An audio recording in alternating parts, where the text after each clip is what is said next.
If we want to see a reproducing church, there's two things we have to do well. We need to have more and better leaders, and then we need to have more and better artists. This chapter is about one of the most overlooked tasks, reproducing artists. Eric Bramlett is here, and he's going to talk to you about both attracting but also reproducing artists.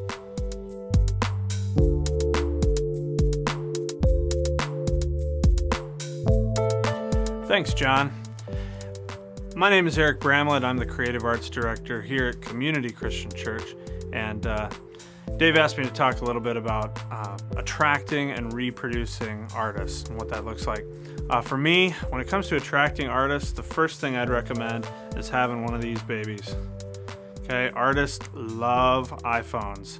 I don't know why, but it's like the Pied Piper of artists. They just, like a moth to a flame. If you can get your hands on an iPhone, chances are really good that there's like about 10 artists right in your vicinity. They can probably find you with their GPS that's on their iPhone, and they're going to get right to you and begin the process of creating a weekend service.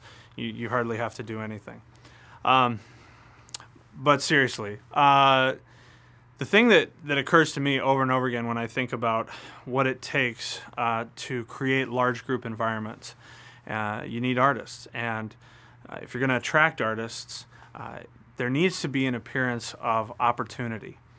And for a lot of us, that really means you need to be a place that takes risks.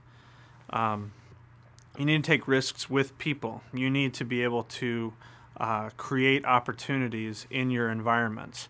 A lot of artists who come and experience your weekend service might be skeptical as to whether or not there actually is opportunity for them to serve, for them to show their gifts. They come, they see maybe it's like your best weekend and you're really putting it together, and they say to themselves, well, there's not really a place for me here. They seem to really kind of know what they're doing. They don't need me. So what does it take for us to be able to create opportunities? And that means taking a risk on people too. So when I think about that, I think about what we try to do through apprentices. And we try to create an environment where it's okay. We'll take the risk on having an apprentice, someone who doesn't quite have it all together, who's not quite on the A-team yet, to be able to take an opportunity, a portion, a segment of a weekend service and be able to learn through that experience and participate in it.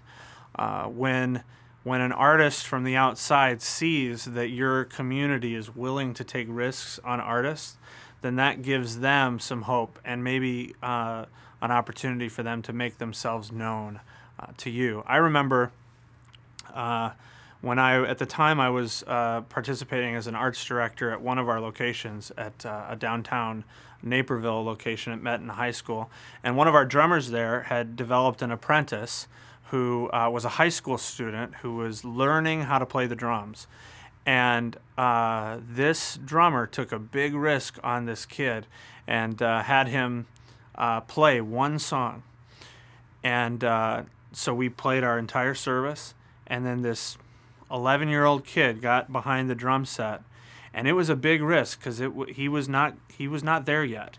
And it was kind of funny because our drummer at the time stood behind the kid and just tapped his shoulder to make sure that he could keep time. When your crowd sees that you're willing to make those kind of risks, take those kind of risks with your product, those artists take note of that, and they say, yeah, this is a place that understands what it means to take a risk on an artist, and I'd like to be involved. So back to you, John.